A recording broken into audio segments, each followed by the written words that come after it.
2021년 새해가 밝았습니다. 그러나 코로나로 인해서 현실은 많이 어둡습니다. 전 세계에 이 코로나로 인해서 감염된 사람들이 지난 한 해 통계를 보니까 8,260만 명이 넘고요. 또 사망자도 180만 명이 넘습니다.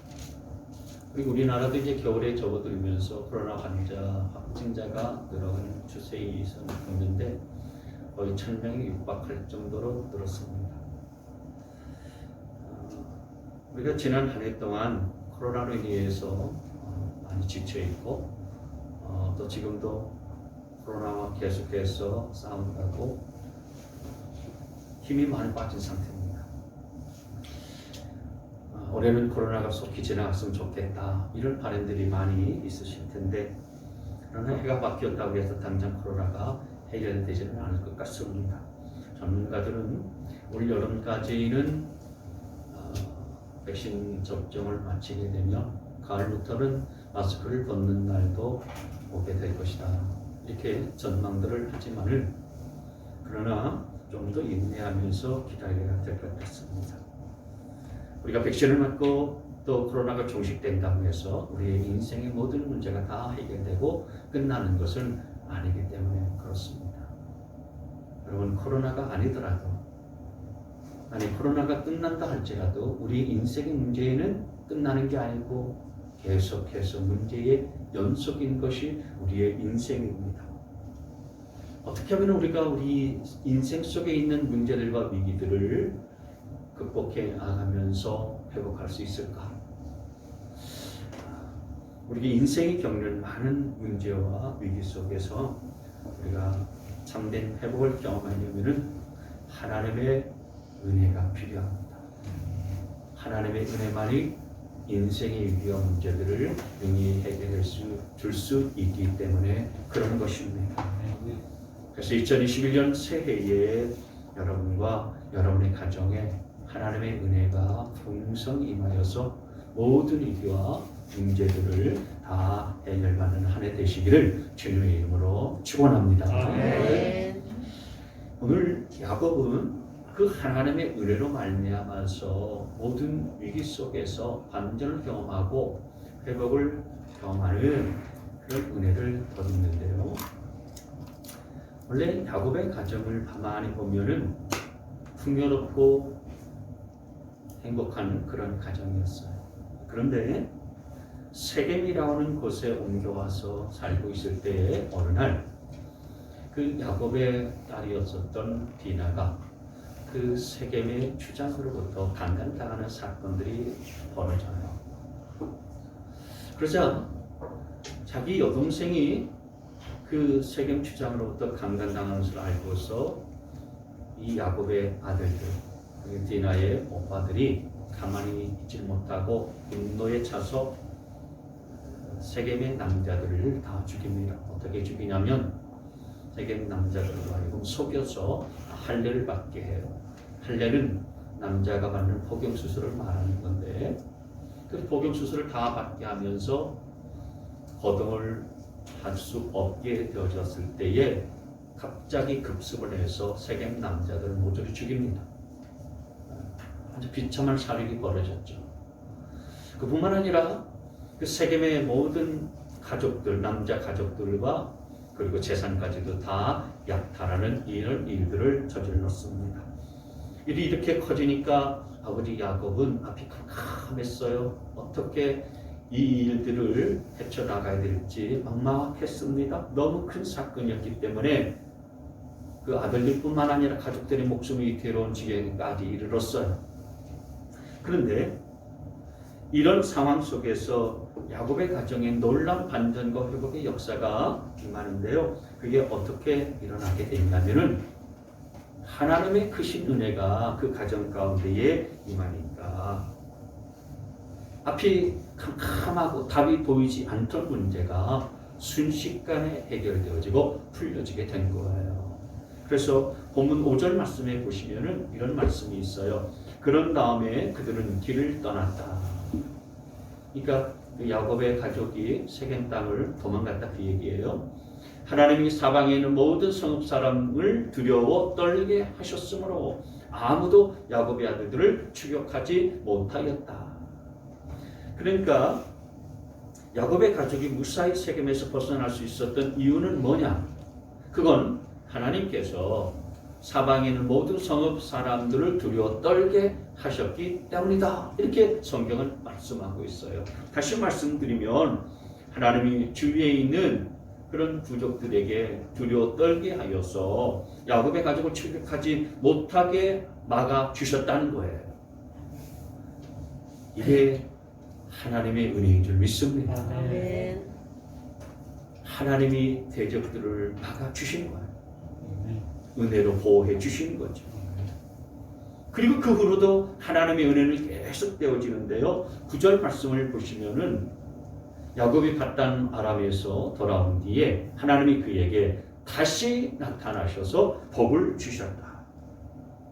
그러니까 불과 얼마 전까지만 해도 앞이 캄캄하고 또 큰 위기 가운데 있었던 이 야곱과 그의 가족이 하나님께서 은혜를 베푸시니까 큰 복을 받아 누리는 역사를 경험하게 된 거예요.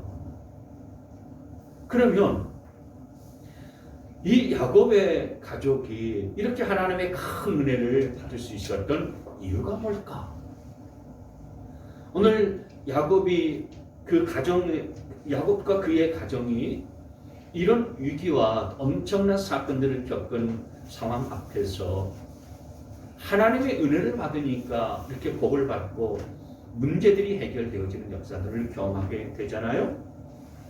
그래서 우리가 그 이유를 알면, 그래서 야곱이 했었던 그 발자취를 우리가 그대로 따라가기만 하면 하나님의 은혜가 저와 또 여러분의 가정 가운데도 동일하게 임할 것을 믿고 오늘 그 이유를 한번 생각해 보려고 합니다. 자, 첫 번째로 하나님이 야곱의 가정 가운데 놀란 그런 반전과 회복의 은혜를 부어주시는데, 그 야곱의 가정에 하나님의 은혜가 임했었던 이유 중에 첫 번째가 뭐냐면은 야곱이 하나님과 했었던 약속을 다시 지키기 시작했기 때문에 그런 거예요.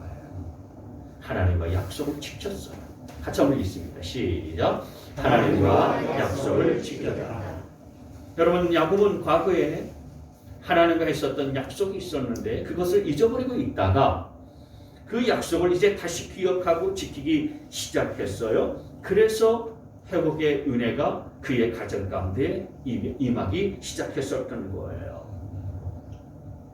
과거에 있었던 약속이 뭐였냐면 20여 년 전에 야곱이 아버지 집에 있을 때에 형 에서가 받을 수 있는 장자권에 대한 욕심이 생겼어요.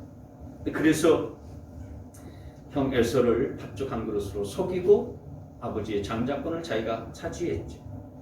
그러니 형 에서가 가만히 있을 수가 없죠. 분노에 차서 동생 야곱을 죽이려고 했는데 야곱이 그 형의 칼날을 피해서 외삼촌 라반의 집으로 도망가요. 도망가다가 낯선 길이고 어디로 가야 될지 모르는 막막한 상황 속에서 한 곳에 이르러서 돌 베개로 이제 누워서 베개 삼고 하늘을 천정 삼아서 잠을 자는데 꿈에 하나님께서 나타나셔서 자기에게 약속의 말씀을 해주세요. 하나님이 찾아와 주셔서 만나 주신 것도 영광스럽고 감사한 일인데 자기에게 약속의 말씀을 해주세요. 이게 창세기 28장에 나와 있는 말씀이에요. 28장 13절 말씀, 14절 말씀 쭉 보시면 15절 말씀 이렇습니다. 이게 무슨 얘기냐면 13절 다시 한번 보실까요? 그 부분에 보면 네가 지금 누워있는 이 땅을 내가 네게 주겠다, 이런 약속이고요. 14절 말씀에 보면 그로 인해서 이 땅의 모든 백성들이 너와 네 자손에 의해서 복을 받게 된다라고 하는 약속이고, 15절 말씀에 내가 너와 함께 있어서 너를 지켜주겠다, 너를 다시 이 땅으로 데려오겠다, 그리고 내게 한 약속이 이루어질 때까지 내가 너를 떠나지 않겠다, 이런 약속의 말씀을 해주세요. 그러니까 이 야곱이 외삼촌 라반의 집으로 도망가다가 이렇게 하나님을 만나고 하나님께서 해주신 약속의 말씀을 딱 붙잡게 되어지니까 이게 너무 감격스러운 거예요. 그래서 자기도 하나님 앞에서 소원을 해요.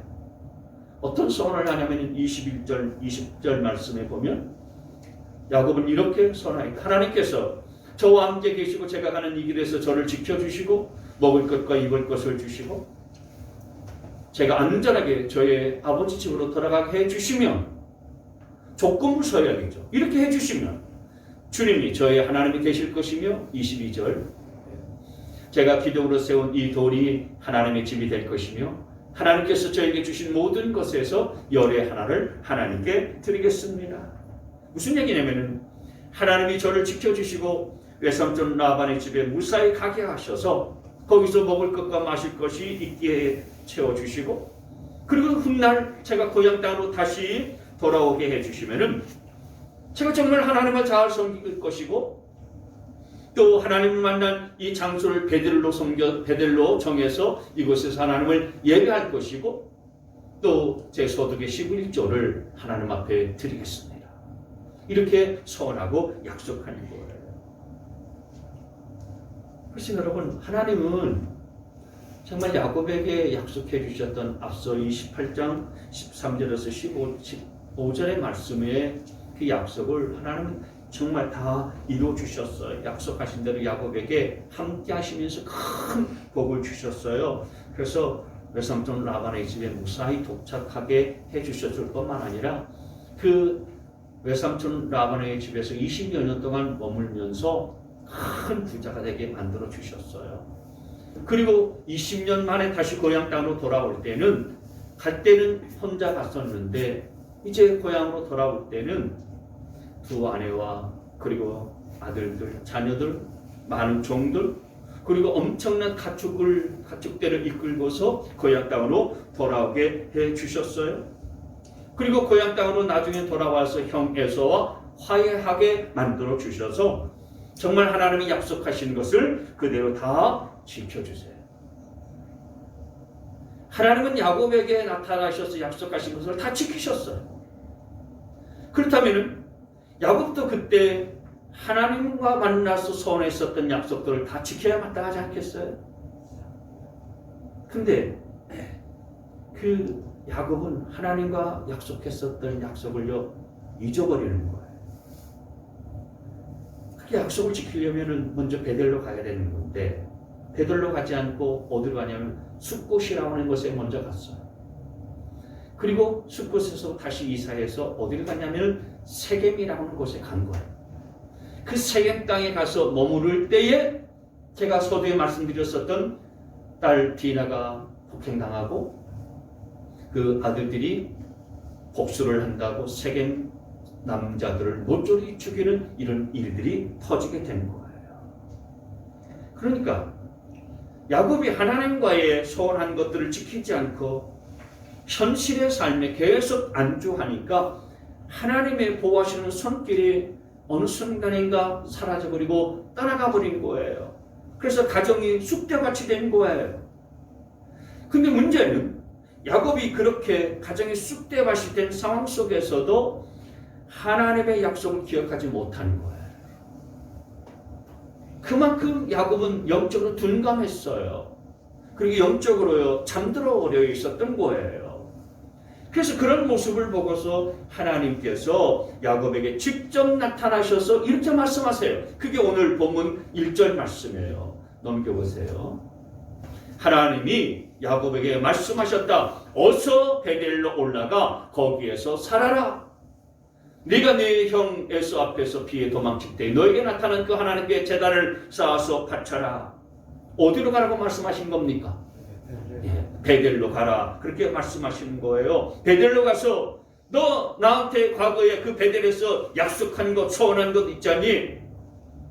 하나님이 나를 지켜주시고 나를 돌봐주시면은 내가 하나님을 잘 섬기고 여기에서 제단을 쌓고 하나님을 예배할 것이고 11조도 하나님 앞에 드리겠습니다. 그렇게 약속한 것 기억해서 그 약속 지켜라. 하나님이 야곱이 워낙 이 기억 상실증에 걸렸는지 하나님이 함께해 주신 은혜를 망각해 버리니까 직접 나타나셔서 이렇게 기억을 다시 상기시켜 주시는 거예요. 그래서 이 하나님의 말씀을 기억하고서 야곱이 깨닫게 된 거예요. 하나님과 내가 그런 약속을 했었지. 그래서 오늘 본문 말씀에 그 약속을 지키기 위해서 자기 가족들을 데리고서 드디어 베델로 떠나가요. 그 말씀이 3절 말씀에 나와 있어요. 이제 우리는 이곳을 떠나서 베델로 올라간다. 이게 야곱이 가족들과 종들에게 한 얘기예요. 거기에다가 나는 내가 고생할 때에 나의 간구를 들어주시고 내가 가는 길 어디에서나 나와 함께 다니면서 보살펴 주신 그 하나님께 제단을 쌓아서 바치고자 한다. 야곱은 과거에 자기가 하나님께 한 약속을 드디어 기억하고 지키기 시작했어요. 그랬을 때에 하나님의 은혜가 임하면서 문제가 해결되고요. 악순환이 선순환으로 바뀌는 역사가 벌어지게 된 거예요. 사랑하는 성도 여러분, 2021년 이 새해에 우리가 하나님의 은혜를 넘치게 경험하고 받으려면 야곱처럼 정말 하나님과 했었던 약속을 지키는 것 중요합니다. 하나님의 은혜로 내가 문제가 해결되어지고 실패가 성공으로 바뀌고 절망이 소망으로 바뀌어지고 우울이 기쁨으로 바뀌어지고 가난이 부유함으로 바뀌어지고 질병이 건강으로 바뀌어지기를 원한다면 오늘 야곱처럼 과거에 내가 하나님과 서운한 하나님이 약속했었던 것들을 지키세요. 새해가 됐다고 해서 무조건 새로운 것들만을 계획하고 새로운 것들만을 해내려고 생각하지 말고 혹시 내가 과거에 하나님과 다짐했었던 것들, 내가 하나님께 이것을 하겠습니다라고 약속했던 것들, 그거 기억해내서 그 약속을 먼저 지키실 수 있게 되어지기를 바랍니다. 그 약속을 먼저 실천하세요. 그러면 오늘 야곱에게 하나님의 은혜가 넘쳐났던 것처럼 여러분과 여러분의 가정에 넘치는 하나님의 은혜가 부어지게 될 줄 믿습니다. 두 번째로 문제와 위기 앞에서 야곱의 가정이 했던 일이 뭐였냐면은 회개했어요. 같이 있습니다. 시작. 회개하였다. 야곱이 너 일어나 베델로 올라가라. 이런 하나님의 말씀을 듣고서 가장 먼저 했었던 것이 바로 이 회개였어요. 그래서 집안에 있는 모든 이방 신상을요 다 제거해버렸어요. 오늘 여기 2절 말씀 보시죠. 야곱은 자기와 자기의 가족과 자기가 거느리는 모든 사람에게 명령하였다.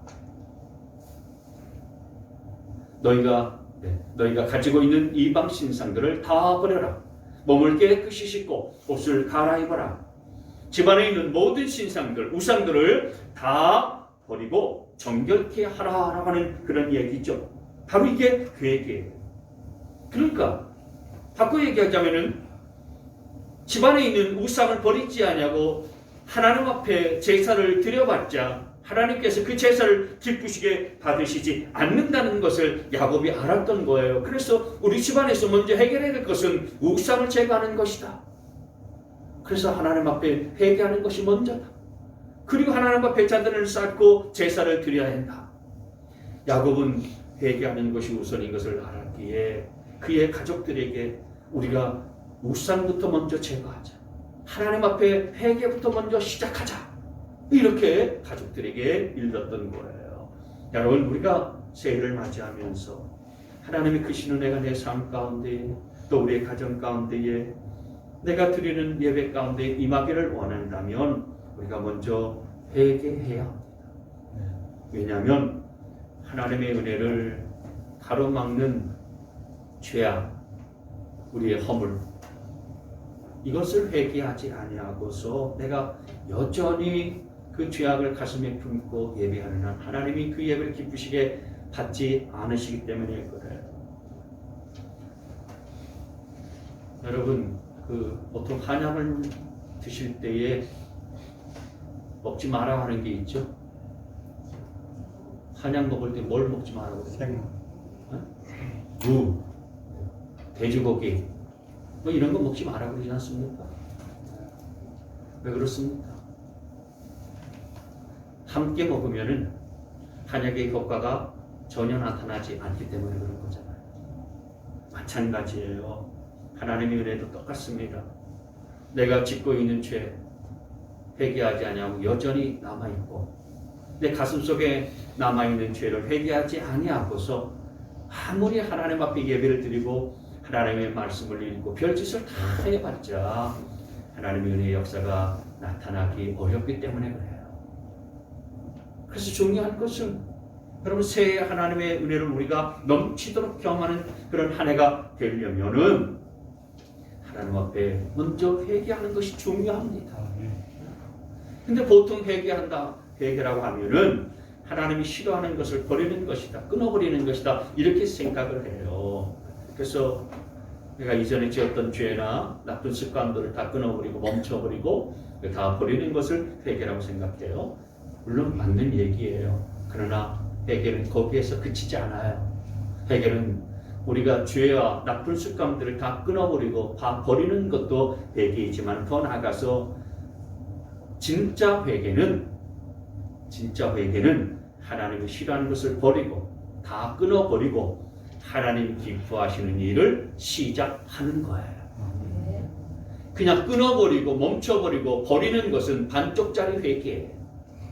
진짜 회개는 그렇게 한 다음에 이제 하나님이 원하시고 하나님이 기뻐하시고 하나님이 바라시는 일들을 시작하는 게 진짜 회개인 줄 믿으시길 바랍니다.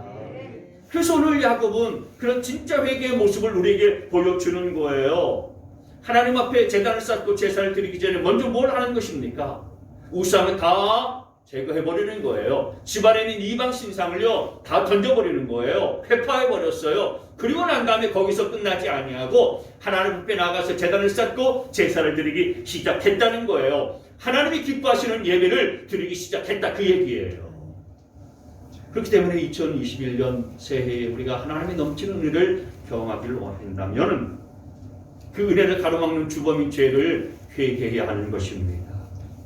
하나님이 싫어하시는 일들 다 끊어버리고 내려놓고 다 멈춘 다음에 이제는 하나님이 원하시는 일들을 할 수 있게 되어지기를 바랍니다. 하나님이 기뻐하시는 일들을 찾아서 행하고 실천할 수 있게 되어지기를 바랍니다. 마음속으로만 생각하고 있었던 것들을 실천으로 옮기시면서 사시길 바라요. 그게 진짜 회개고 하나님이 그렇게 회개하는 10년 가운데는 예배를 드리고 또 우리가 하나님 앞에 산제사를 드릴 때에 그것을 받으셔서 한량없는 넘치는 은혜로 우리에게 복을 나누어 주시는 것입니다.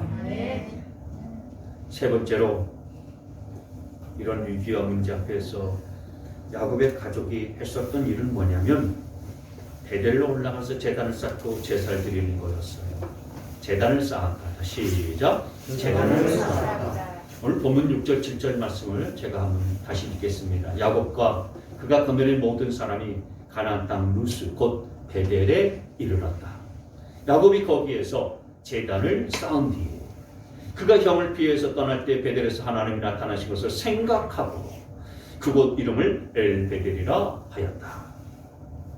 야곱이 이제 하나님께 서원하고 약속했던 대로 베델에 가서 제단을 쌓고 제사를 드리기 시작한 거예요. 여러분 구약에서 제단을 쌓았다, 제사를 드렸다라는 것은 오늘날로 말하면 예배를 드렸다라는 말이에요. 그래서 야곱이 이 예배를 회복하기 시작했을 때에 하나님은 그 야곱과 야곱의 가족에게 나타나셔서 큰 복과 은혜를 베풀어 주셨어요. 그래서 은혜의 역사가 계속되게 된 거예요. 사실 하나님이 야곱에게 너 일어나 베델로 올라가라 이렇게 말씀하신 것은 예배 때문이었어요. 제단을 쌓고 제사를 드리라고 하는 것 때문이었습니다. 그러니까 그냥 베델로 가는 게 중요한 게 아니고 베델로 가서 뭐 하냐 이거예요. 제단을 쌓아라 이거예요. 예배를 드려라 이거예요. 그러니까 그 베델에서 그때 나를 뜨겁게 만나고 그리고 예배했었던 그 예배를 다시 회복하라 이런 말씀을 하나님이 하신 거예요. 여러분, 한 개인이나 가정이나 교회나 사회나 그 나라 민족 공동체나 다 마찬가지예요. 예배가 희미해지고 예배가 없어지면요, 보호하시는 하나님의 손길이 거둬져 가면서 큰 위기를 맞아요. 오늘 야곱의 가정이 그걸 보여주고 있지 않습니까? 그래서 예배의 회복이 나타나는 것이 얼마나 중요한지 알 수가 없어요. 예배의 회복이 있어야 하나님의 은혜가 넘쳐나게 부어지게 되는 것입니다. 네. 우리 한국교회를 보세요. 여러분, 우리 한국교회 가장 크게 분하고 뜨겁게 예배했었던 때가 언제인지 아십니까? 70년대였어요. 70년대 한국교회는요, 예배의 부흥기였어요. 그때는 모든 교회마다 예배가 뜨겁게 일어났어요. 주일 예배뿐만 아니라 주일 밤 예배, 수요 예배, 얼마나 뜨거웠는지, 얼마나 성령 충만한 예배들이 있었는지 알 수가 없었는데요.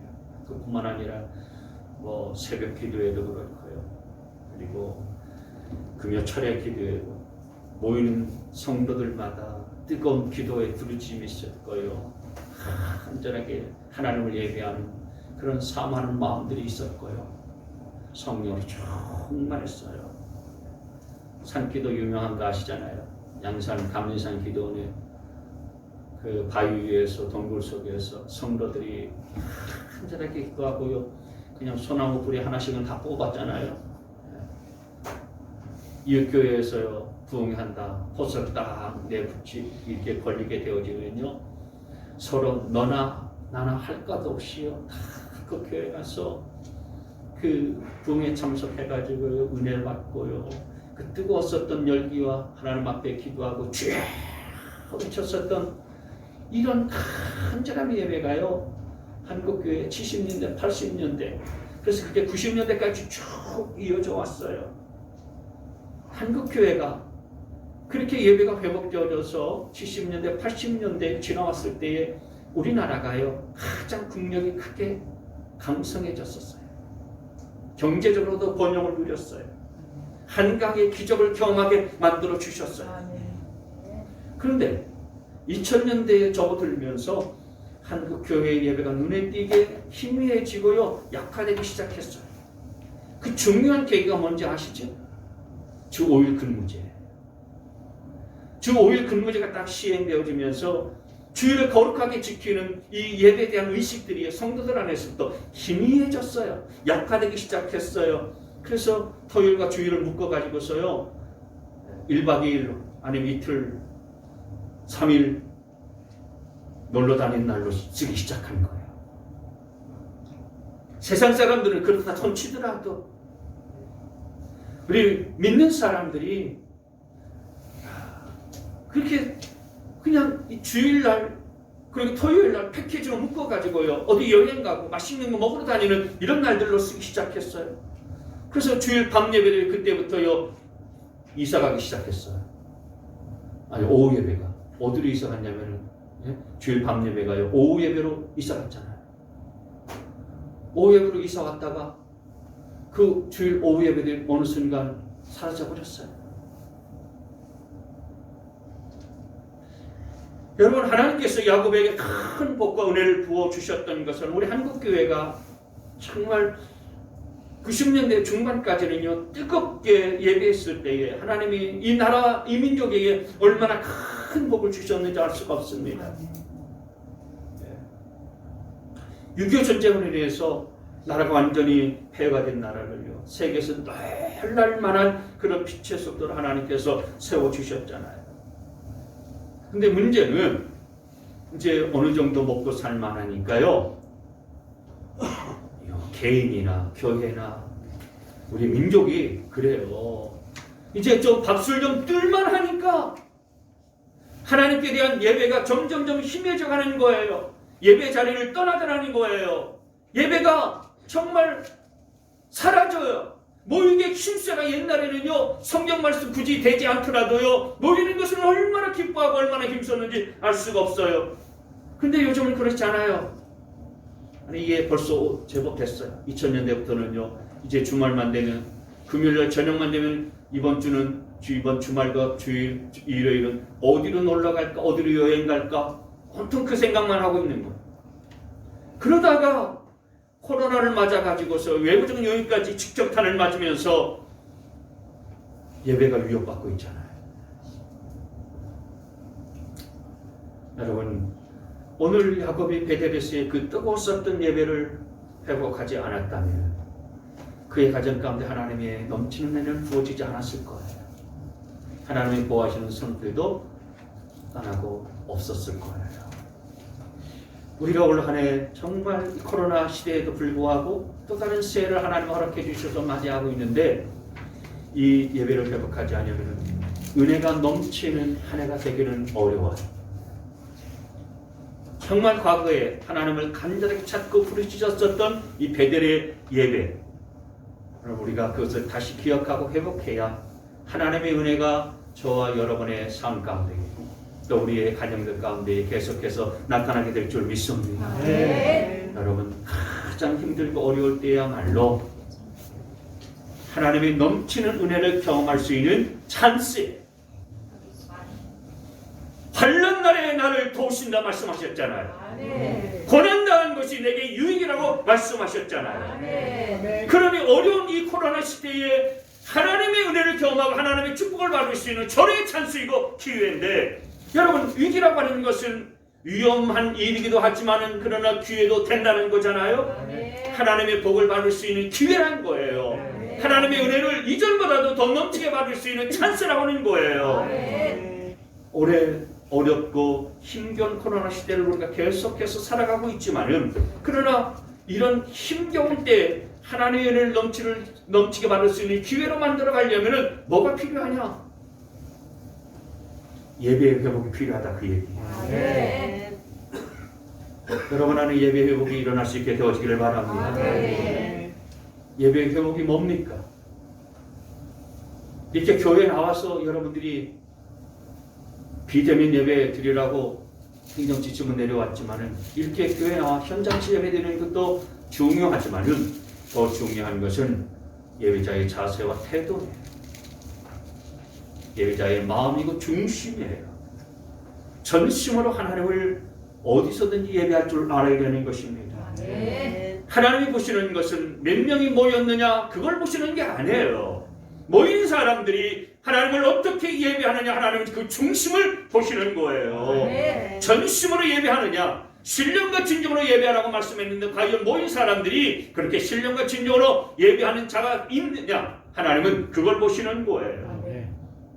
우리가 사회적 거리 두기를 따라서 모이는 수가 20명으로 제한되어 있어요. 아니면 10명이든 5명이든 간에 정말 저와 여러분이 전심으로 하나님을 예배해야 되는 것입니다. 네. 현장에서 20명이 모일 수 있으면 그 20명이 모인 그분들이 최고의 예배를 하나님 앞에 드려야 된다, 그 얘기예요. 네. 하나님 보시기에 몇 명 모였느냐? 하나님은 그걸 보시는 것이 아니고 그 모인 자들이 어떻게 예배하느냐, 그 마음을 보시고 중심을 보시고 믿음을 보시기 때문에 모인 저와 여러분들이 모인 이 순간 예배할 이때에 정말 하나님을 향해서 집중하여서 예배할 수 있는 최선의 예배자가 되어야 된다라고 하는 거예요. 네. 교회 문 닫혔다, 예배 문 닫혔어, 예배를 마음껏 할 수 없으니까 답답하다, 현장 예배할 수 없어. 여러분, 이런 불평과 탄식만 늘어놓는 게 중요한 게 아니고 나는 하나님 앞에서 어떤 예배자로 설 것인가, 이게 중요한 거예요. 교회 현장에 나와서 예배 드리든지 아니면은 집에서 가정에서 예배를 드리든지 하나님은 예배하는 예배자의 마음과 자세를 보시는 거예요. 집에서 기독교 방송에 나누면 인터넷으로 예배하는 경우에도 마치 교회 현장에 나와서 예배하는 것과 똑같은 마음, 아니 그보다도 더 불붙는 마음으로 하나님 앞에 예배할 줄 알아야 되는 것입니다. 왜냐하면 현장에 나가서 예배할 수가 없으니까. 내가 있는 가정에서 집에서 예배를 드려도 그냥 텔레비나 보고 있는 것이 아니라 정말 내가 현장에 나가서 예배하는 것 이상으로 더 하나님 앞에 간절한 마음과 사모하는 심령 가지고 전심을 다해서 나는 비록 교회 현장에 나가서 예배는 못할지라도 이곳에서 하나님을 예배한다. 이런 중심을 가지고 하나님을 예배할 때 하나님이 그 예배를 받으시는 거죠. 그 뜨거운 마음이 집에서도 가정에서도 여러분의 삶의 현장 속에서도 그대로 나타나고 드러나고 표현되어야 되는 거예요. 그래서 저는 우리 성도님들이 어디에서든지 하나님이 받으시기 합당한 최고의 예배를 드릴 수 있는 자들이 되어주시기를 바랍니다. 온전한 예배를 드리시길 바라요. 전심을 다해서 예배 드리시길 바라요. 바로 그게 예배 회복입니다. 여러분들이 교회 못 나오셔도 괜찮아요. 집에서 예배하실 수 있으면 그 집에서라도 예배할 때에 전심을 다해서 신령과 진정으로 하나님을 내가 예배하게 되어질 때에 오늘 야곱이 경험했었던 것처럼 올 한 해 하나님이 넘치는 은혜를 경험하게 될 줄 믿습니다. 올 한 해 정말 축복의 한 해가 될 줄 믿습니다. 하나님의 기적을 이 코로나 시대에 경험하게 만들어 주실 줄 믿습니다. 다윗이 여러분 무슨 고백을 한지 아십니까? 주밖에 나의 복이 없나이다. 주님이 나의 복입니다. 하나님이 나의 복입니다. 여러분 복이 누가 주는 것입니까? 하나님이 주시는 거예요. 그러니까 복 주시는 하나님을 예배하고 하나님을 전심을 다해서 경배할 때에 하늘의 복이 우리 가운데 임하고 우리의 가정 가운데 부어지는 거죠. 주여 크게 하심과 강하게 하심과 위대하게 하심 이기게 하심이 다 주의 손에 있나이다 그랬어요. 아멘. 크게 하는 것, 강하게 하는 것, 이기게 하는 것. 여러분 우리가 인생 속에서 문제를 이기고 또 우리의 자녀들이 강성해지고 잘 되기를 원하고 크게 되기를 원하잖아요. 근데 그게 누구의 손에 달려있는가? 하나님의 손에 달려있어요. 그러니까 하나님의 손에 달려있으니까 우리 하나님만을 예배하고 하나님을 최고로 높여드리고 예배하게 되면 그분이 기뻐하시지 않겠어요?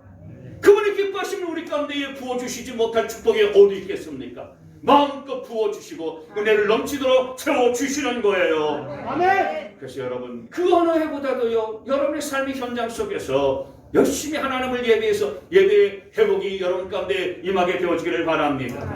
주어진 일들에 최선을 다하시길 바라요.